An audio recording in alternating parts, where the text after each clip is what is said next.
you everyone for joining. So I'm Fabi from Tourism Tribe, and I'm really, really excited today because we've got Gavin live from, guess where he is? China, talking to us about extended reality. So I had the pleasure of meeting Gavin at the Destination Q Tourism Conference that was held in Brisbane end of last year. And we got on really well, and his presentation was so fabulous that we've asked him if he wouldn't mind coming and talking to tourism operators live this time on Tourism Tribe about what he does and how we can actually leverage this extended, augmented, virtual realities and all the realities that you utilise to promote tourism in destinations. So Gavin's company is called Digital Frontier.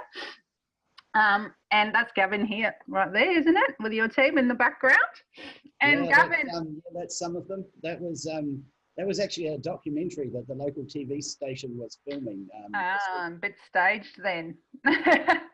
So Gavin's the founder and the CEO of Digital Frontier. You've got almost 40 people there in China. Yes, that's right. We have indeed. And you are a published author. The Way of the Dragon is currently used in over 15 MBAs. That's right. And you did it again in 2016 with the Secrets for Success for Architects in China. Now let's talk a little bit about China. This is where you currently are, right smack bang in the middle of China, isn't it? That is indeed. And what that map doesn't show, Fabi, is if you can see just about a sliver to the left on that map, that's the Himalayan plateau. So wow. we drive literally for 20 minutes, and we're in snow mountains. Oh, I'm a bit jealous. Here's the Swiss coming back. So that's your office there. Yeah, well, not the whole thing. No, there's I did some research, 14.5 million in the of people in the whole province of Chengdu. Yeah, that's the city is 14.5. The city, The province is close on 100 million. Oh, geez, my goodness. Okay, the city. And Chengdu is the home of the panda. So with your augmented reality session today, you're actually getting a bit of Chinese education. So without further ado, I will let you take over, Gavin. I will be monitoring questions. So everyone feel free to use the Q&A and the chat. I'll be behind those. And I will be asking Gavin, I think we'll leave questions for the end. We'll aim to finish in 45 minutes. And feel free to just ask all the questions that you want. It's going to be an interactive presentation, and I'm sure you're going to get lots of ideas from it. Fabi, thanks for the lovely introduction. I do live in the home of the panda, and a lot of people say I look a bit like a panda, so I'm in the right place. Anyway, I've been in China now for 25 years, and we've been running a creative digital media company for about 22 years. We have a very global and international clientele. The majority of our clients are overseas, and so we've been able to develop a sort of unique business model in that we're able to use the resources that we have here in China, but match that with the sort of like international understanding, because we carry quite a few foreign faces in the company. So anyway, enough about us. Let's get on with the topic of the workshop. So I'm going to ask you a question, right? I can absolutely guarantee that there'll be virtually nobody sitting on this workshop that knows what euphoria markerless plane detection using SLAM is. And that's a bit of jargon from the industry. And don't worry about this, because all of this clever jargon that these new technologies have, they always come out at the beginning of new technologies. And what is important, and Einstein actually said this, and it's not his most famous quote about insanity, but imagination is more important than knowledge. So today, what we're going to talk about is more about the imagination than just the knowledge of what we're actually doing. And we're going to talk about augmented reality, virtual reality, mixed reality, and a bit of hard reality. So let's just turn that over. There we go. And there's a picture of Einstein, just in case you've forgotten what he looks like. And if you are scratching your noggin and wondering, what are these strange shiny beasts? And here's a quick way to understand them. Virtual reality, it's where the screen becomes your world. It's where some form of equipment that covers your eyes and projects a whole new world onto the screen. And it's three-dimensional. You can look in every single direction. You can see if the cameraman cleaned his shoes. And that's actually not as much of a joke, because you truly get 360 degrees in every single direction through VR. And there's two forms of VR. There's VR Lite and what we call VR Heavy. And these two different sort of levels have got budgetary implications and where the applications are. And basically VR Lite is just the plain and simple 360 film imagery. That's where, you take a 360 camera there, you take the film, all the images are stitched together, it's put into some goggles, some glasses on your phone, and you can see all around where the photo was taken or the video. Gavin, I've just got someone telling me you're a little bit muffled. Could you try moving a bit closer towards the microphone? Yeah, certainly. Is that better? That's awesome. Yes, thank you. Okay, my apologies for being muffled, dear friends. VR Heavy is where it becomes like a production, a bit like Ben-Hur. It's where it's all computer-generated imagery and it's coded and it's turned into this amazing production, and there's lots of interaction and there's lots of options in between, and it tends to be a lot more expensive because obviously you've got to put a lot more resources, a lot more time into doing it. Then augmented reality, and that's where the world becomes your screen. So it's where you're looking through your smartphone or some other means of projection.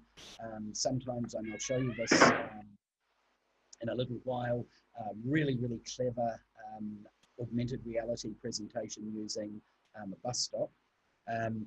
And augmented reality is where we put an overlay over onto the actual existing world.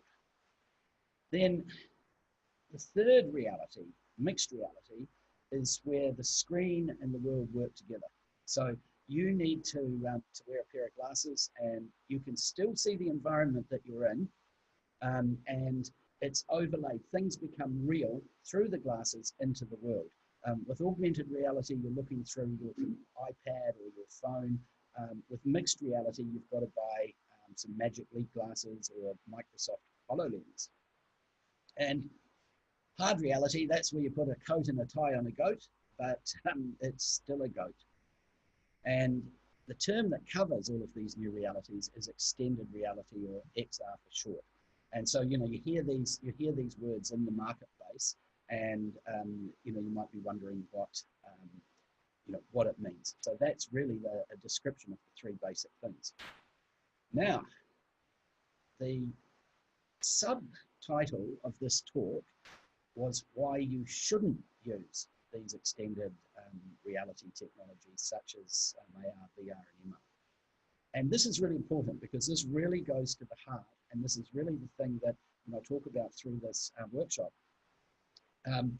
Don't use it if you think it's a magic wand that's going to solve all your problems, because it simply isn't. It's a new technology, and it hasn't been blessed by Harry Potter and made magical.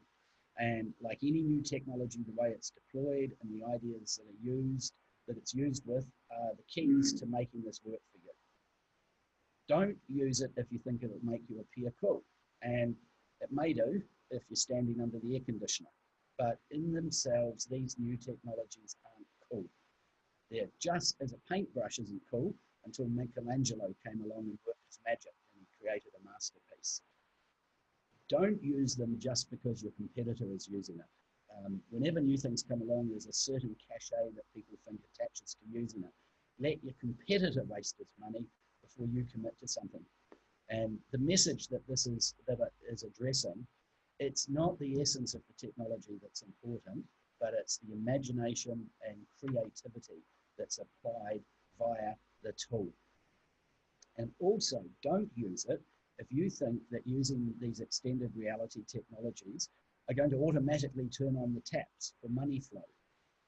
If there was a money tree or a money tap, then we'd all be driving Ferraris or McLarens or even a Rolls Royce.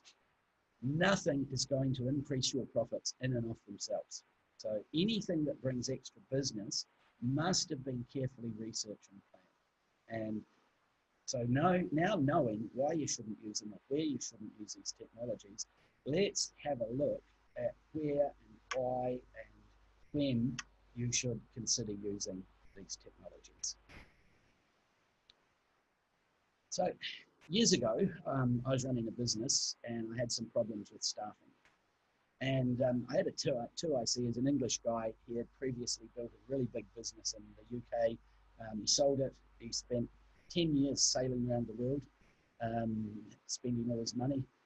He got bored and silly man came and worked for me. And I discussed this problem with him. And we were discussing the staffing problem. And he said something to me which is completely applicable to where the application of these technologies in your business.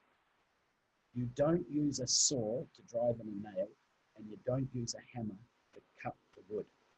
So these extended reality technologies, they are basically nothing more than very fancy hammers and saws. And they just add all the other tools in the toolbox. So if you want magic, then marry careful analysis to imagination. Key in using these tools is figuring out what it is you want to build. That's the careful analysis. And then get a great design, and that's the imagination. And then proceed. No point in proceeding till the first two items are in place. And I'll come back and I'll give you some other sort of parameters to work with. But just remember that you can use the hammer and saw, and you can build a shed, or you can build a palace. So, you know, this is Michelangelo can create the Sistine Chapel, and somebody else can do a stick drawing, such as me. Imagination is required, because if you want to engage with your customer base and your clientele, the content you provide in extended reality technologies has got to be something that sparks the interest of that clientele base. And before your imagination can have any critical effect, the marketplace needs to be analysed very carefully. And one of the first, I'll give you an example, one of the very first augmented reality advertising promotions was done by Volkswagen.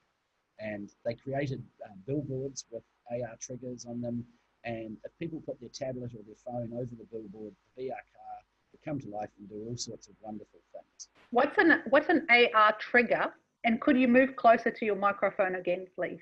Oh, my apologies. Certainly. I can see you moving back a little bit. I'm like, I'm going to fall out the window in a minute. Okay, an AR trigger. There's two ways that that augmented reality does something. So when you look through your phone or your iPad, for the augmented reality presentation to start, it has to have something to start it. And so the very first augmented reality presentations would be done, it would react to an image. So the iPad or the iPhone would say, aha, there's an image, I know what that image is. When I see that image, I need to do this. I need to play this video, I need to play this soundtrack or whatever. As the technology developed, and this wasn't available when VW did it, it became what they called markerless. So in other words, it would just recognize the environment that it was in. So you could put your iPad on a table, for example, and the little program would say, aha, there's a table. I need to put some food on the table, or I need to trigger this. And so something has to act as a trigger. all right, thank you. And, you know, one of the things that we've looked at in Queensland, a lot of things, I'll just mention this now, is a large percentage of the demographic that's visiting Queensland Outback, for example, is in an older demographic, and not all of them are savvy with the technology. So there's other ways to create the trigger, such as what they call an iBeacon, which is a little piece of hardware that just sends a signal to your phone to say, you're standing here, so I'm going to do something. Mm-hmm. So anyway, let's move on to the VW, the Volkswagen thing. Before you can have a critical effect with what you present, you need to know what your marketplace is. And this Volkswagen thing, they got a huge publicity boost, because it was like the very first time anyone had created months, and the story got picked up by global media, and everybody was excited about this and said, oh, AR has come off time. But the actual facts were virtually no one looked at the actual billboard experience. Yes, the media presented it. Yes, they showed people showing it. But there's some downside of the AR. First of all, you've got to have downloaded the app. So you can't look at the billboard until you've downloaded the app. And to download the app, you need a data connection with sufficient bandwidth. And some of these things are really, really heavy because you've got video in there. And so to have sufficient bandwidth, it means either you're in Wi-Fi or you're going to use your data package. And so Volkswagen spent around about 600 to 700,000 euros creating this, and they sparked the world's interest in the media, but it wasn't a success because it didn't sell more cars over the long term. It just got critical attention and a bit of praise. And so that's why, you know, this careful analysis and understanding your marketplace is so important. With virtual reality, I want to touch on something that is very, very important when you think about virtual reality. Most people don't know what is the true power of using virtual reality, and it's quite surprising, and it's not what anyone would actually imagine. The key for using virtual reality is information retention. So there's been some really interesting research and done quite recently within the last sort of 18 months. And a Dr. Narendra Kinney, and he's at Nicholas Children's Hospital in Miami, he started using virtual reality in the training program for nurses and doctors. And he started to research what was the difference in using information served in virtual reality as opposed to reading it in a book, reading it off a video, etc. And he found that there is an unbelievable 12-month information recall and retention of more than 80%. And 80% recall after 12 months is absolutely unbelievable. So if you've got a key message, if you have a business that's got a key message or a unique selling point or some fact that's really important to drive your business, then VR is a very, very effective tool to use. But then again, just like augmented reality has got a downside, virtual reality's also got a downside. And the downside of virtual reality is it's very personal. So basically speaking, only one person can use the headset at any one time. Now that's not 100% accurate, but it's basically true. So if you're in a business where you've got a queue of 100 people, right, they're going to very quickly lose interest, right? So persons 99 down to number 2, they lose interest, but number 1, he's the lucky sod, he gets all his excitement. So you have to match that with your audience, with who you're actually giving that to. Okay, so augmented reality, that's got the advantage of standing out from the crowd. And augmented reality, it's really a tool that's made for imagination, it's made for creativity, vision, inventiveness. There's some really cool stuff out there. And you can create experiences there that can really bring customers' attention to you. And augmented reality is able to bring customers back and recommend to your friends, assuming that you've actually satisfied the things that they're able to download the app and they're able to access what's actually happening. So we're just going to have a look at this.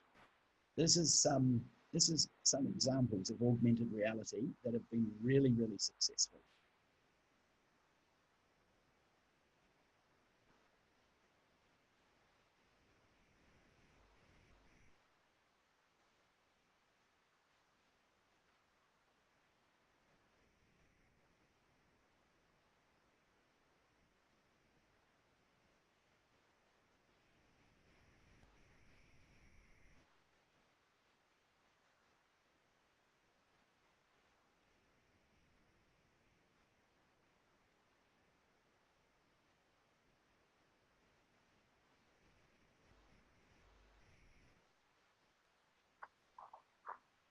Did you develop any of these, Gavin? Yeah, the interactive wall we have done and dinosaurs we've done. The bus stop we're looking at, we've got a project that is possibly coming up towards the end of the year, which funnily enough is in Queensland, and we're looking to do screens that will bring the First Nation people, you know, to life through screens, you know, via walk. So having a look at these, it's basically, Augmented's a tool that you can build a palace, right? But I just go back to what I said before about augmented reality, right? Downloading the experience means that the person's got a phone in their pocket that can actually view it. Somebody's got the knowledge how to download it, and they've got the bandwidth and connectivity to download it, right? The interesting thing is that augmented reality has actually had a much higher and successful penetration into the market than the other extended reality technologies. So that brings us on to mixed reality. And mixed reality has got all the advantages of augmented reality, and it's got a heck of a lot more. It's actually, some of the stuff that's happening in mixed reality is just truly amazing, right? But there's some very, very big problems that haven't been solved yet. And, you know, a guy called Remy, who's a very interesting guy, is actually a friend of mine. He was the founder of Magic Leap. And Magic Leap raised $3.4 billion US in venture capital. They signed in a partnership with Richard Taylor, or Sir Richard Taylor from Weta Workshops. And they went to develop the Magic Leap glasses. Now, there we go. The two mixed reality glasses in the marketplace at the moment, Magic Leap and HoloLens, both have $3,000 plus glasses cost. So for somebody to enjoy it, that's a huge investment. So if you were saying, okay, I'm a company, I want to put on an attraction for my customers or my visitors, and I want to use mixed reality, you have to look at a really, really high buy-in rate. And there's a couple of major problems with the actual technology itself. One of them is field of view. MR glasses have got a very, very limited field of view. Magic Leap thought that the problem could be solved by projecting the image directly onto the retina in the eye instead of onto the glasses. But, you know, after the first 5 people's retinas were burnt out, they decided that wasn't the way to go. Oh my goodness. That's actually a joke. Sorry about that. Joke. Ouch. You got me. The other thing is image stability, because it takes a huge amount of computing power to keep up with the person leaping around the room. And basically, images in both Magic Leap and HoloLens have got these stability problems. And, you know, the third thing is obviously the 3,000 plus glasses.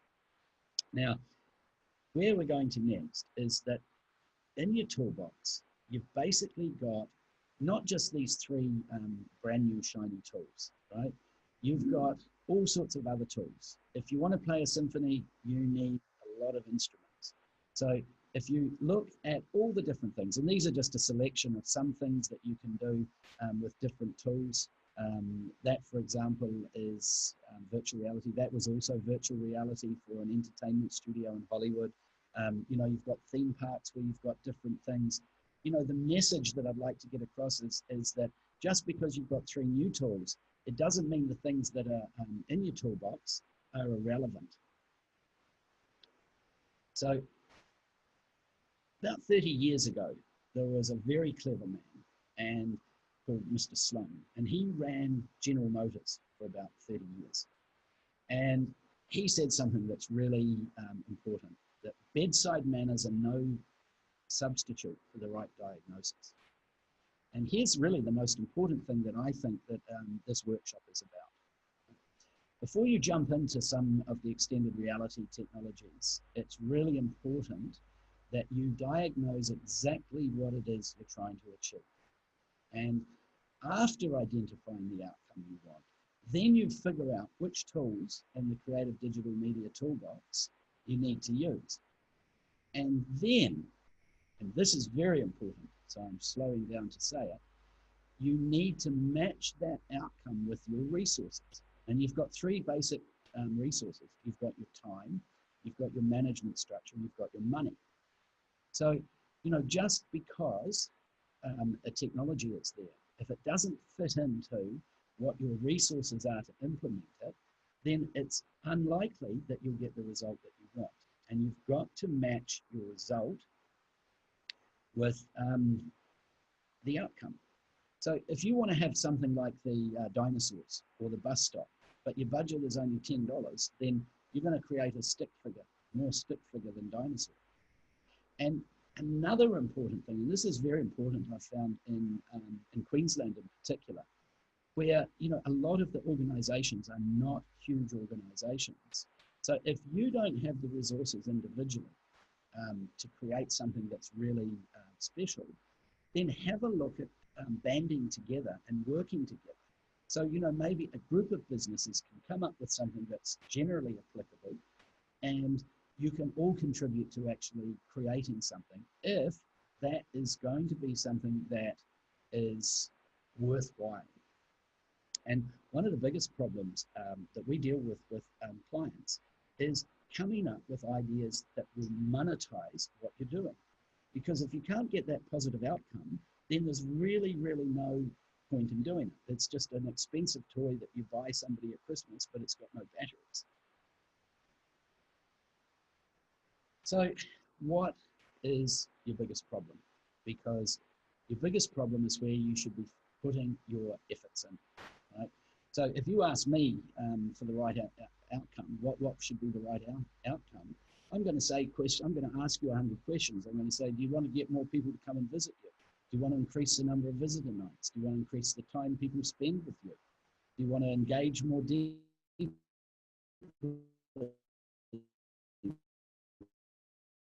with your visitor base? Do you want to improve the traps? Do you want to get the handling and say what I want? Do you really, really need to go through the problem and then figure out how to solve it? And one of the things we do is we spend hours and hours with clients, and sometimes weeks. We're working with a client in Queensland at the moment, and we're just on the verge of putting in a proposal, but we've been working on that proposal now for the last 2 months. And the critical thing was to analyze what their actual problem was, how much money they could afford, and how we could actually get a result that is going to be successful for them. Because from our point of view, if we can't create a successful outcome, then there's no point in doing it. And it's basically, what do you call a boomerang that doesn't come back? And you call that a stick. So anyway, without this process, you are not going to get success. And you really have to think about your demographics. So a couple of months ago, I was on a cruise with my in-laws, and there was good people, and there was a whole pile of us.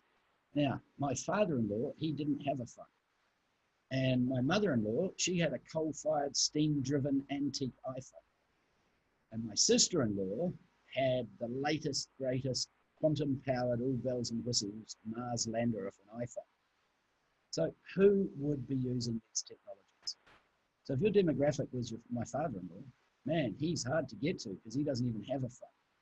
If it's the mother-in-law, well, she may as well not have a phone because it's so ancient, it's not going to be able to react to any of these things. But if your demographic was my sister-in-law, then she's the one that you could use these technologies. So I just want to reiterate this, okay? The outcome is really, really important before deciding on the solution. So let's move on to a case study, right? How many cruise ship companies are there? Oh, that flipped over a bit, so we'll just go back. How many cruise ship companies are there in the world? Okay, 10, 20, 50, there's 186. And which market do you think they're chasing right now? And of course, the answer is China. But how do you get into a market where there's 185 other trumpets playing? How do you get your song heard over that? right? So we got a major cruise ship company. It's actually part of the Carnival Cruise Group, which are the largest in the world. It's a cruise ship company called Princess Cruises. And they came to us and they said, look, we're launching a brand new cruise ship. Our target market for this is China. And our outcome that we want is that we want to increase pre-bookings for the inaugural cruise. So one of the questions we asked them was, what makes you stand out from everybody else? And glass bottom seawalk that takes a passenger over the water from 19 decks above. Okay, scary. So what was the solution? We took the viewer right over the water without actually being there. We set up a 43-meter curved display screen, and that's meters, not feet. And we put it in the most expensive building in Shanghai. And we created videos that went with the virtual reality. Then we set up a little booth with two headsets, VR headsets side by side. And while the presentation was going on, we invited these cruise consolidators up one by one to walk across the seawall, all 200 of them. So why did we do that? Because when you combine a fearful situation with 80% information retention, your message gets glued into the target's brain permanently. So when they walk over the scary glass walkway that's out over the water and they believe that they're there, they get a little bit scared. Some people didn't even want to walk over it. But that scary bit with the information retention, that ended up with a 350% increase in pre-bookings from the cruise consolidators. And that was more than any other inaugural cruise launch. And the boat was sold out. So now we're working on the next boat, which is the Enchanted Princess. Okay, that was an expensive presentation, as you can imagine. So what about something that's a little bit cheaper? Okay. We have here in our city, the West China Wine and Sugar Fair. What a wonderful name, Wine and Sugar Fair. Basically, they sell lollies and wine.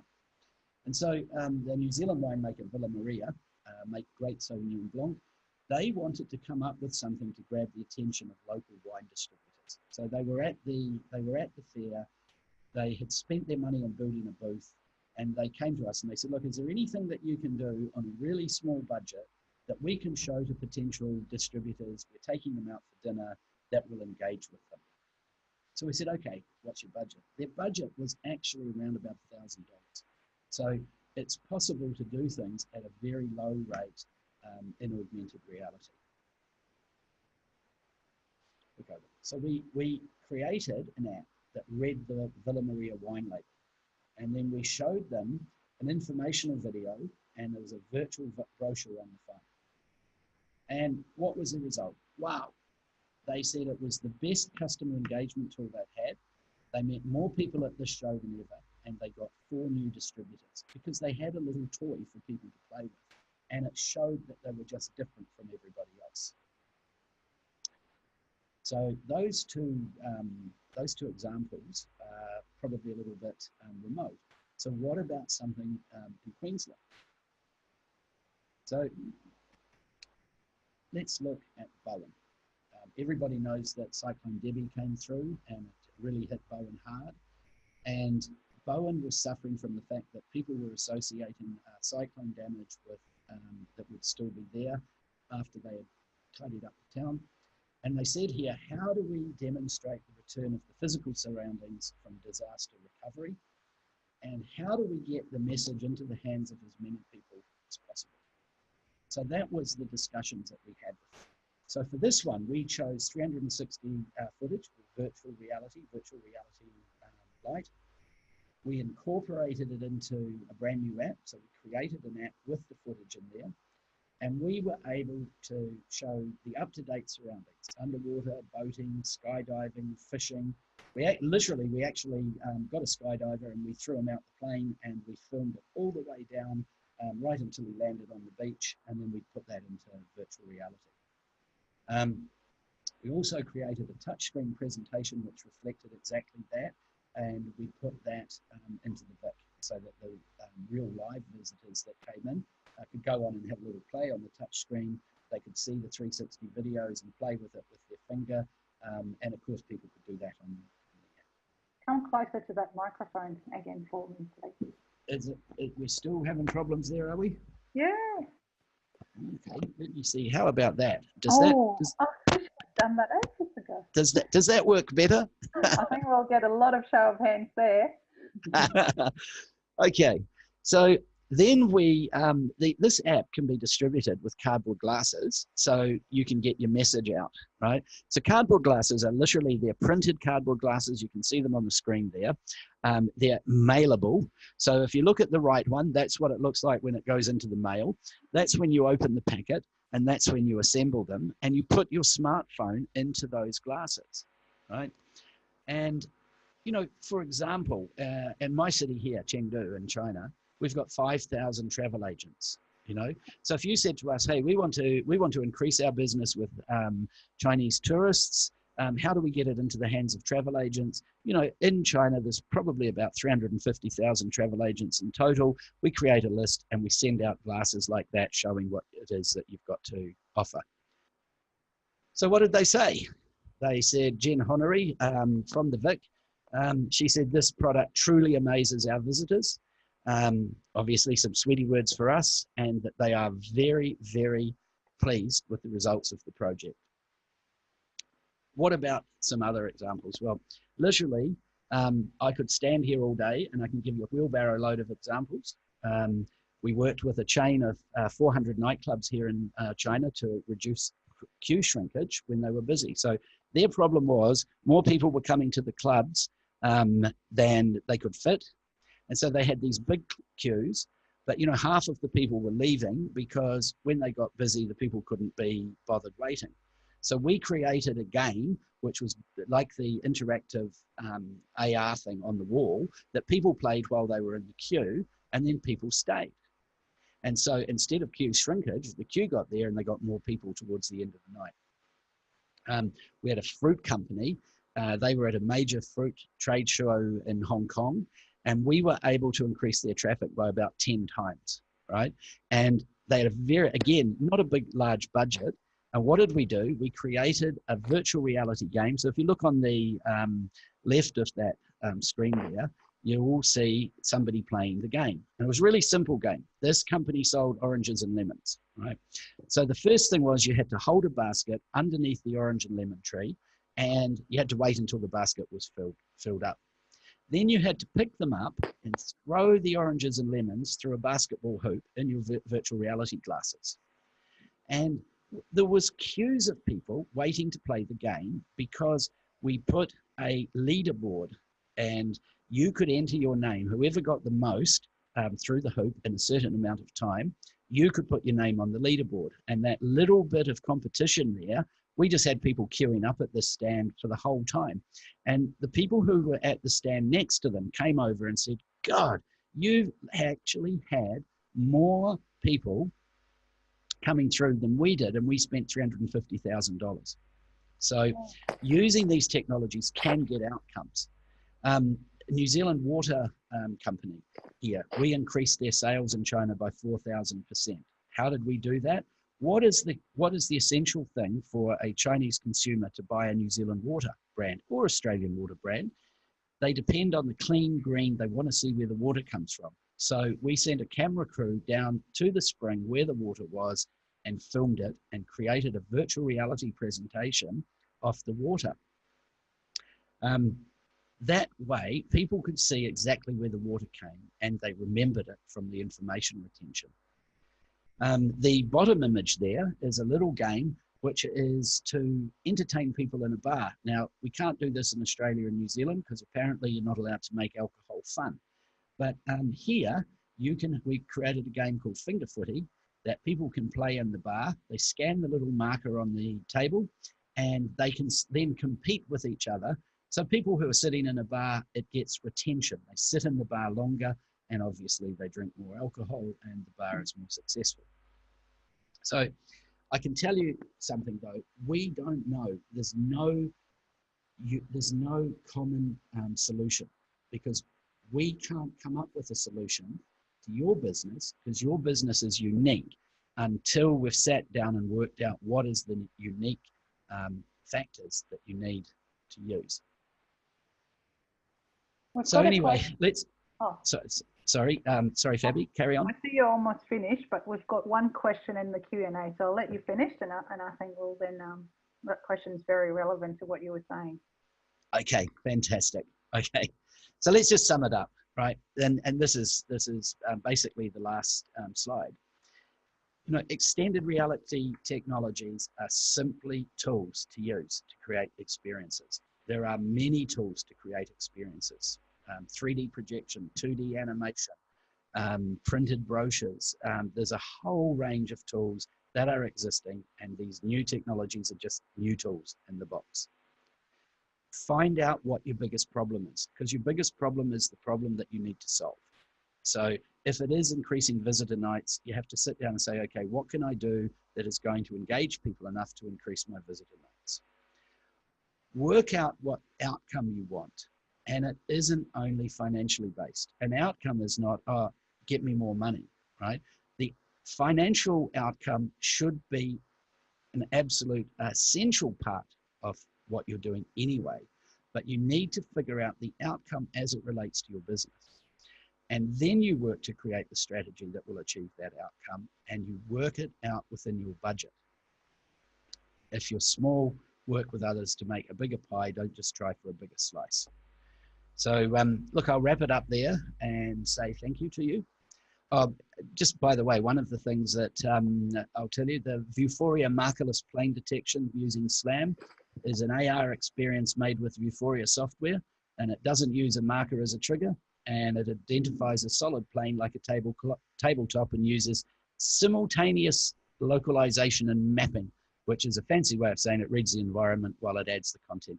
So there we go. Thank you. Thank you so much, Gavin. That was so insightful. And I love the example. I'm sure everyone did at the end. And when you started mentioning cost, I think that's triggered a few questions. If you could check out the Q&A, you should see actually in your Zoom, there's a question from Anne Burke, who is a small boutique winery on the Granite Belt called Jester Hill Wines, if I remember right. So her question is, when Treasury Wines introduced the living labels, I immediately loved the concept of increasing consumer engagement and also increased sales. Example, AR labels on shelves of wine bars, etc.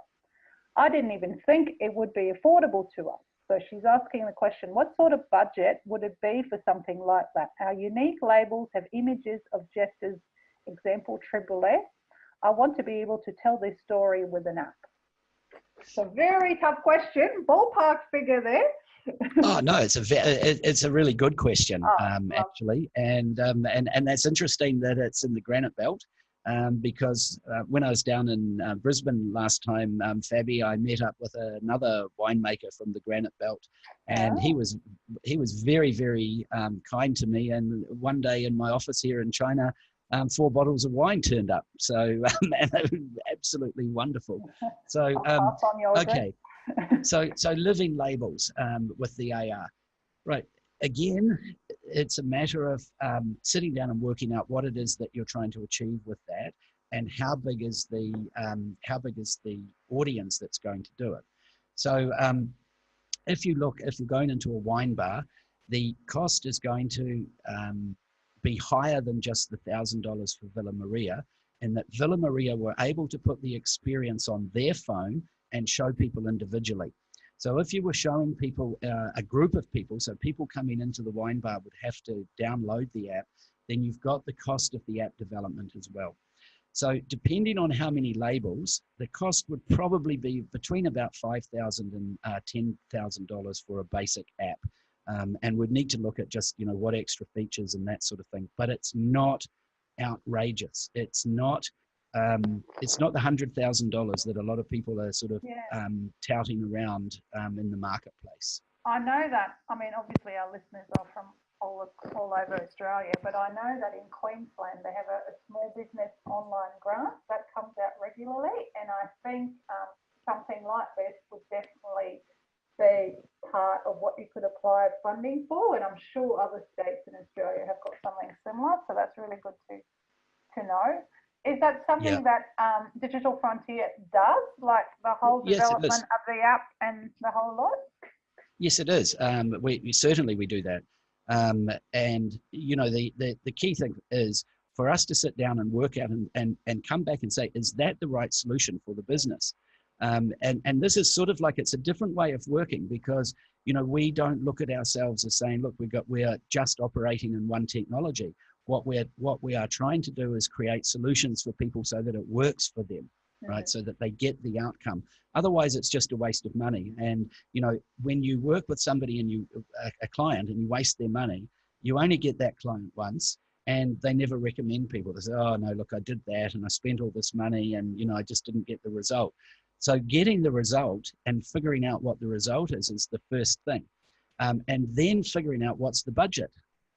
So if the budget is X, but it's going to cost Y, then you need to find another way of doing it.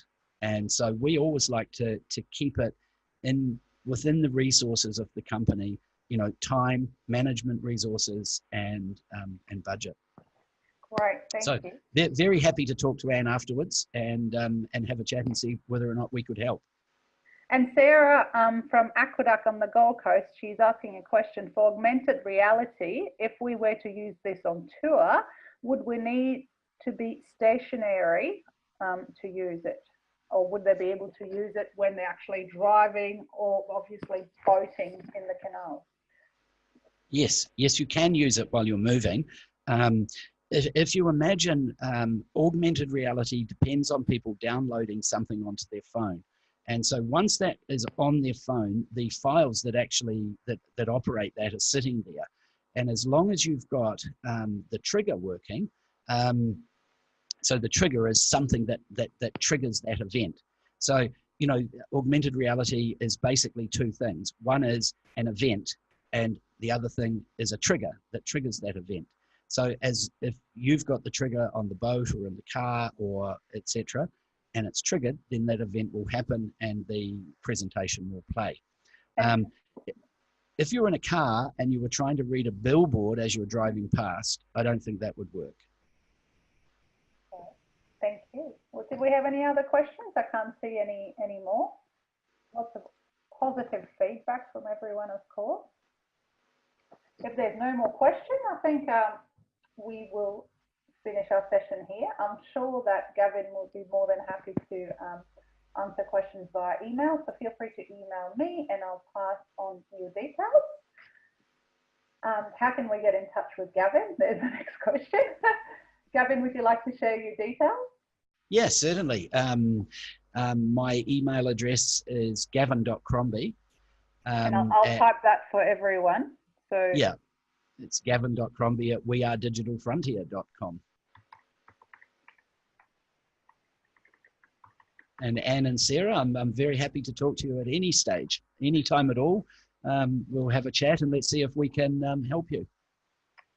And you said you use Zoom meetings as well, so everyone's very familiar with the Zoom software, which makes it easier. Yes. And you are 2 hours behind Queensland, 3 hours behind New South Wales. That's right, yes. All right. Thank you very much, everyone, for coming online and listening to this, what still seems to be futuristic, but it's quite here and affordable, as we can see, presentation. And thank you so much again, Gavin, for your time. I'll send everyone the recording in a few days. Oh, look, thank you, everybody, for attending. And I really, really appreciate the fact that you thought that what I had to say might have been interesting to you. And literally, if there's anything I can do to help. And look, you know, you can come and talk to me for advice. You don't have to feel that you know, coming to me on the, you know, on the basis that, you know, we want to get your business. If you just want some general advice, and I'll give you honest assessment and opinion of anything that that you're struggling with or need help. And even if it is that you're working with somebody else, that's quite all right for me. I'm just happy to help you. Awesome. All right, I'll close the session. Thank you very much, everyone. Bye. Thanks, Fabi. Thank you. Bye. Bye-bye.